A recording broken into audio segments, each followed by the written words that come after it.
अब जब कन्हैया के सखा चल रही है ना, सबने तो बढ़िया सुंदर सुंदर वस्त्र को ले लिया, जो जिसके मन में भाई वह वस्त्र को पहन, और जब पहन लिया तो अब सड़क पर चल रही है। सुखदेव जी महाराज वर्णन करते हैं, बिना झाड़ू के पूरी सड़क साफ होते हुए जा रही है। अब वस्त्र है 15 हाथ के, ये है 3 हाथ 3 लाख। बिना झाड़ू के पूरी सड़क साफ हो रही, सफाई करने की जरूरत ना है। कन्हैया से सब सखा बोले, कन्हैया जैसे मंगेरू लगे, हमें ना जानो थारे मामा के घर, हम जा रहे हैं।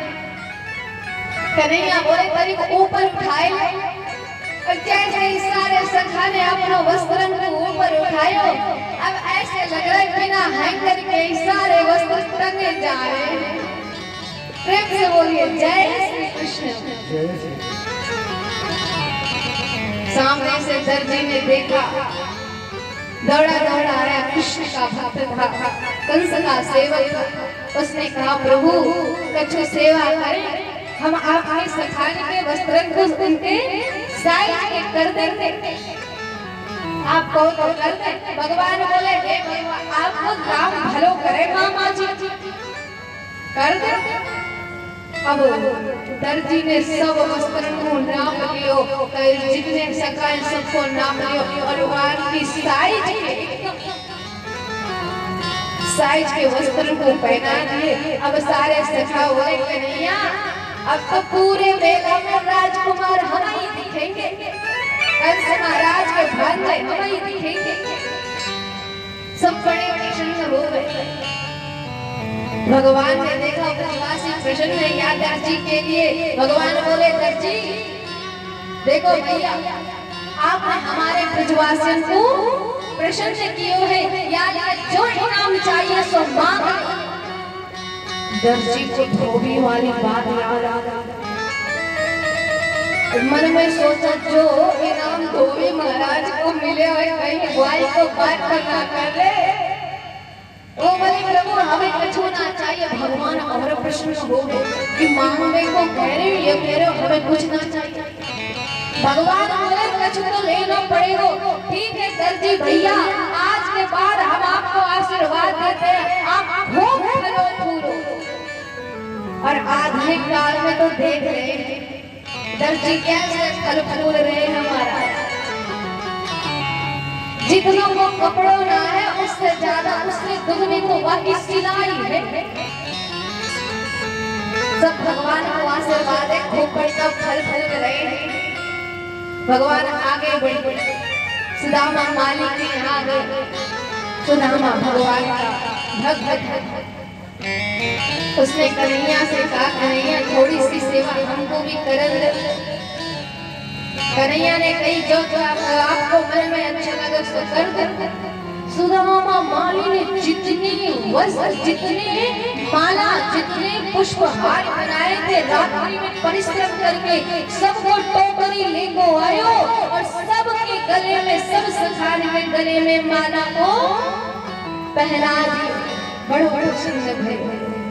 भगवान ने उसको परा भक्ति का आशीर्वाद दिया, और भगवान चले। सखा बोले, कन्हैया अब तो बढ़िया माला भी हो गई, वस्त्र भी हो गए, फिट भी हो गए, अब तो राजकुमार लग रहे। कन्हैया बोले, अब काऊ चीज की कमी ना है। सखा बोले, वैसे कमी तो ना है, लेकिन जे माथा सोनो है, तिलक हो जाता तो बढ़िया लगता। कन्हैया बोले, उसको अभी व्यवस्था करता हूँ। आगे तो सामने से आ रही थी कुब्जा, काली कलूरी कुब्जा आ रही। और जब कन्हैया वो पास से गुजरी, सोई सामने गई, और कन्हैया ने सुगंधित चंदन, अष्टगंध चंदन को सुगंध सुगो मन प्रसन्न हो गए, मन गदगद हो गए। आगे कुब्जा निकल गई। भगवान ने मुड़ करके कुब्जा को बुलाया, ओ सुंदरी, ओ सुंदरी जी सुनिए। अब कुब्जा मन में जे विचार कर रही थी, सुंदरी संबोधित करने वालों कौन आ गया। आज तक किसी ने कुब्जा को सुंदरी नहीं कहा, सब से बात भी नहीं करना चाहते थे। मन में बड़ी प्रसन्न है। उसने मुड़कर देखो, सारो सरकार मनमोहन श्याम छवि पर बात बनी। उसने जैसे मुड़कर देखो, अरे ये तो बड़ी सुंदर लगता है, जिनकी मैंने प्रतीक्षा की, जो भाई आ रही है। दौड़ी दौड़ी आई, अपने लकड़ी लाठी के सारे आई। कन्हैया उससे बोली, आपने मुझे बुलाया? कन्हैया बोले, जी एक काम था आपसे, आप सेवा कर देते तो बहुत अच्छा था। अब देखो जितने यहाँ पर महाजन बैठे हैं श्रोता वर्ग, आप बगल वाले को मत देखो, बगल वाले कथा ना सुनाने, बगल वाले आपको कथा ना सुनाने। भगवान इधर है, भगवान को ठाकुर जी इधर विराजमान है, तो सब हमको देखे महाराज, हम कथा सुनाए रहे हैं। हम क्या भगवान कथा सुनाए रहे हैं जीवा पर बैठ।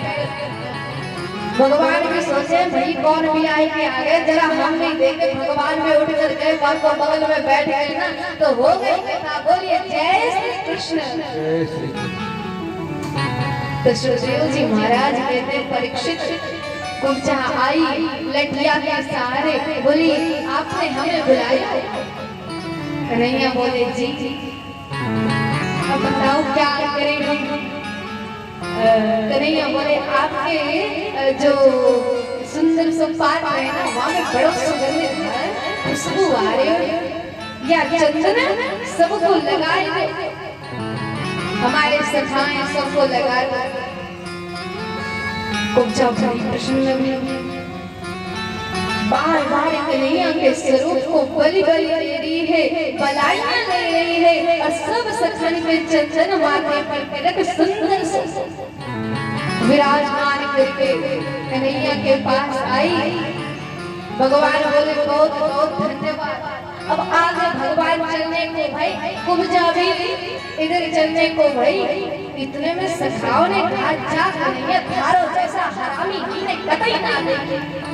बताओ, वाह बेचारी कुबड़ी सी, उसने इतनो सेवा करी, इतनो परिश्रम करे, वाको तुम अपनो वाको धन दे दो, परिश्रम को फल तो देना चाहिए ना। थारो जैसा हरामी को ना काम हो गया तो भाई तुम चलो राम राम सबसे पहले, हम ना जा रहे थारे मामा के घर, बार बार यही धमकी देवे, हम ना जा रहे मामा के घर। कन्हैया बोले, ठीक है रुको रुको रुको। फिर कन्हैया आए और कुब्जा के आगे खड़े हो गए, देवी रुको रुको, पहले अपना प्रसाद तो ले लो।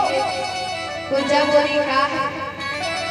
अब कन्हैया ने इतने में क्या किया, अपने चरण को अंगूठा कुब्जा के चरण में अंगूठा पर धर दियो, अपने हाथ को ठोड़ी के घोड़ी पे रख दियो महाराज, और कमर में जैसे ही हाथ दियो, बलराम ने शर्म के मारे अपना ऊपर बोले, कन्हैया ध्यान रखियो, जब वृंदावन है, जब मथुरा है, बदनामी हो जाएगी। कन्हैया बोले, हमें सब ध्यान है।